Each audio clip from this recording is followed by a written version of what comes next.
Hello folks. Today a bit of an update on a project started 18 months ago. Don't know if you remember the propeller blade from a Halifax bomber that had been brought up out of the sea off the coast of Felixstowe. We now know which Halifax it was from, and we have progressed since the last video. I'll put a clip in now and just remind you of what it was. Hello there folks, just finished work. Have a quick look at this propeller and see how it's drying out. As you can see, we've got the CSI crime scene investigation tent up. Let's take a look.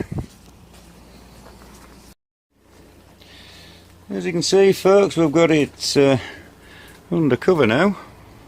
Sorry for the poor light, I'm just filming this on my phone.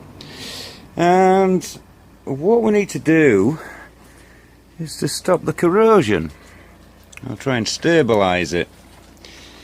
As you can see, it's very eaten into. And let me just show you around onto the other blade. As you can see there folks, that is very, very, very soggy and flaky. It almost looks like slate.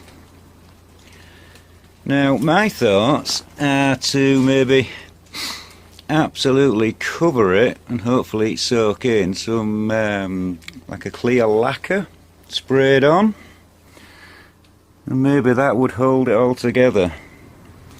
What do you think folks? Don't know if it's focusing in very well. What would you recommend? As if it's actually savable. Well, I thought I'd ask the question folks. Please comment below. So yeah, it wasn't in a very good condition, but the plan is to mount it up outside the museum building, and today's little mission is to find a suitable stick to put it on. So let's go see what we can find. Lots of metal there, but I don't think that's really up to the job. See what else we can find.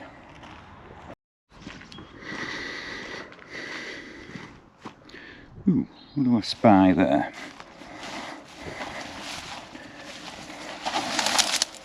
How long's that?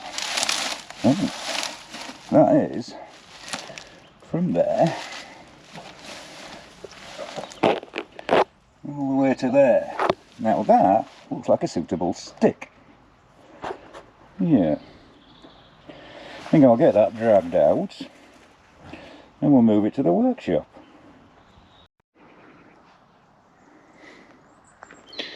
Yeah, that looks pretty good to me folks. Now if you're wondering why I'm dragging out scrap metal from the bushes, I'm from Yorkshire. We don't spend money if we don't need to. Right, let's get something to move it.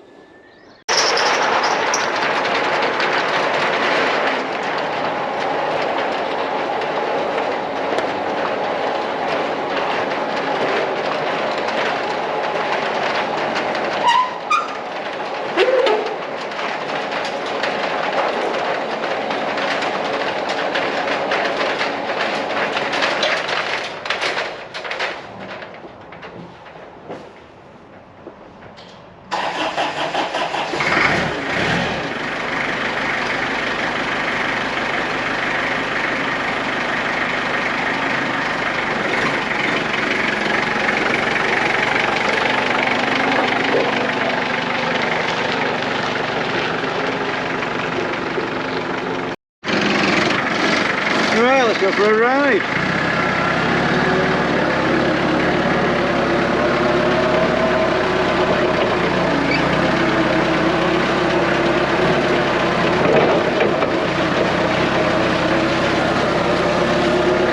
Not the smoothest of roads.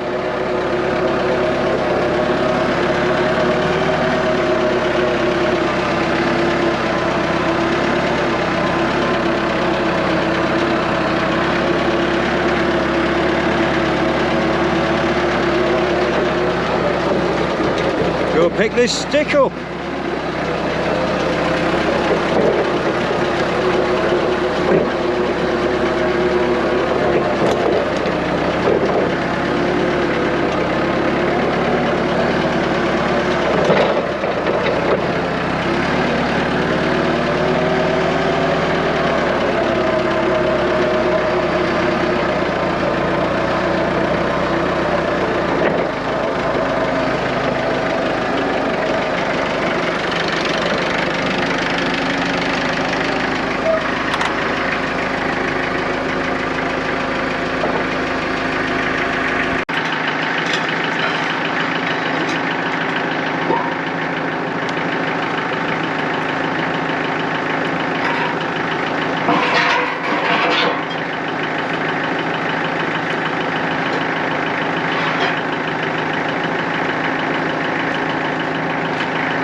Try and avoid the potholes.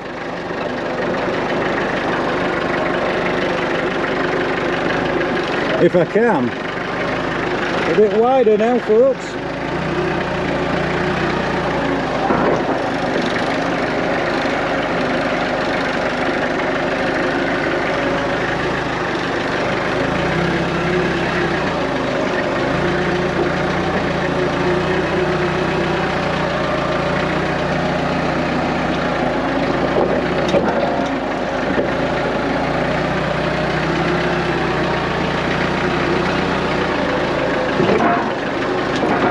Steady.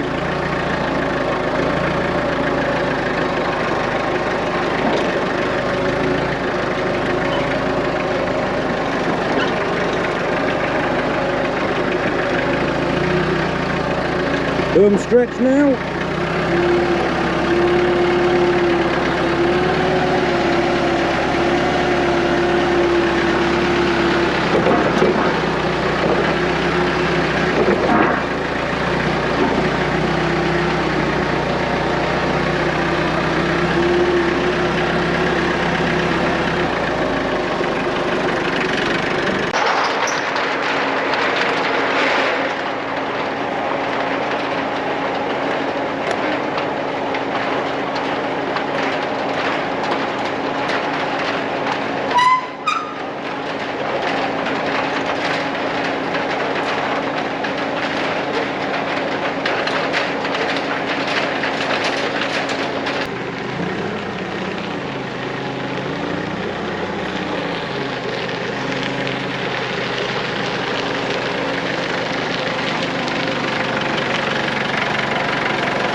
Has to be said, life's a lot easier with a forklift. It's not mine, it's on loan, so a big thank you to Dave. Just a reminder there's some good people still out there. So let's take a closer look at our stick. As you can see, it's quite long. So yes, I'm probably going to have to cut it down. And the plan is that there will sit in the end of that tube, well, box section. The box section will be sunk into the ground and concreted in place. So it's going to want a good metre or so underground. Probably going to weld some extra bars at the bottom so when it is concreted in, it's firmly in place. And then we need to work out how much length we need stuck out the ground. So we need to take some measurements. So here it is. You've not seen it for a while, and last time it was just covered in clear resin. More so these two blades, which were the worst. As you can see, that they are in post shape, but they've been covered in a clear resin. It's been that way for a little bit too long, but no corrosion has come back through, which is a good sign. Also helps hold them together. This blade wasn't too bad. I presume it must have been buried in the silt and not getting the salt water on it. If you remember, the dome was missing, but we do have one here. Just had to make an end for it there, which I don't think looks too bad, and that will sit upon there. So next up, what I need to do basically is draw a line across the bottom of the blades and then measure from there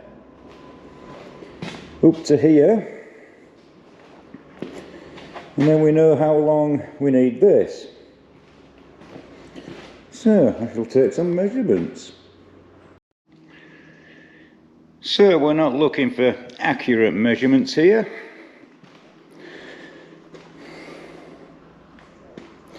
What we shall do, because there and there are the same, and my mounting kind of sits here, if we measure from there to there, then we know the distance we need to come out. So we'll have however much is in the ground, however much from this bar to the hub, and then probably plus maybe another foot, just so the blades are touching the ground. So that sounds like the plan. So I shall get some measurements. So if we come straight down from the middle,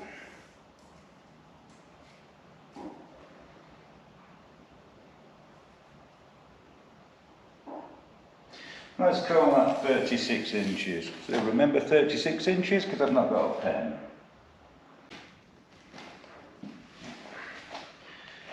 So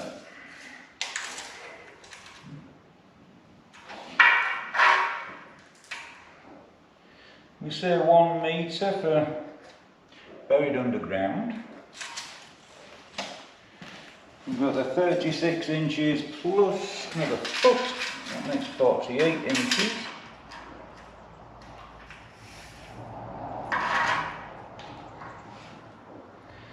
This is about there.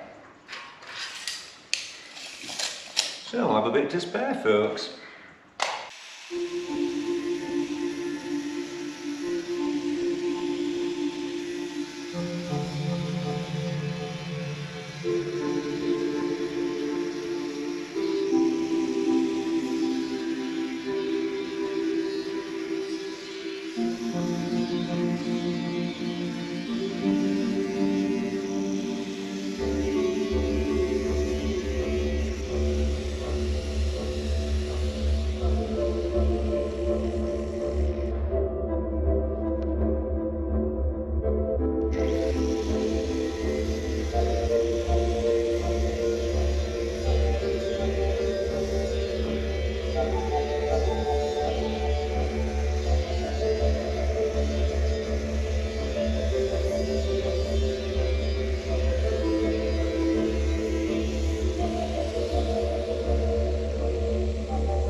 So basically it made this loop which will fit around there. Dark, sorry folks, that fits around there. And you'll see we've got a bolt there, there's another one there. So the plan is those two bolts go through those two holes. The clamp goes round. And this piece where the masking paper is will be welded to one of the gears, making it quite a secure fit on there. This is now sat into the box section. And I did drill two holes at the end here, basically in case I need to put a strap at the back, but I don't think I will. Anyway, let's discuss the propeller. So at first we didn't actually know which Halifax this propeller blade was from, but somebody did some research and turns out it was from Halifax NA519 that flew with the 347 French Squadron from RAF Elvington. She was a Mark III, so she was powered by the Bristol Hercules engines. This being a Bristol Hercules engine here at the museum. And if we take notice of this reduction gear, you will notice it is actually the same as what's on the propeller. So today is the 26th of October 2024, and it was on the 28th of October 1944 that Halifax NA519 set off on an operation over the enemy territories, and on the way out suffered severe icing. This is what happens when you end up with bits of ice stuck to propellers and wings and things like that. The temperature must have been quite cold. This also affected the oiling systems for the engines, and apparently 3 engines said, no, we don't want to play. So the aircraft was ditched off the coast of Felixstowe, and it was many years later this propeller was recovered. So, almost the 80th anniversary. Would have been nice to have it outside for then, but sadly I'm not quite going to make it. I've got a big hole to dig at the moment, so... Anyway, I'm going to continue. I need to give this another coat of black paint. So on that bombshell, I'll catch you on the next one.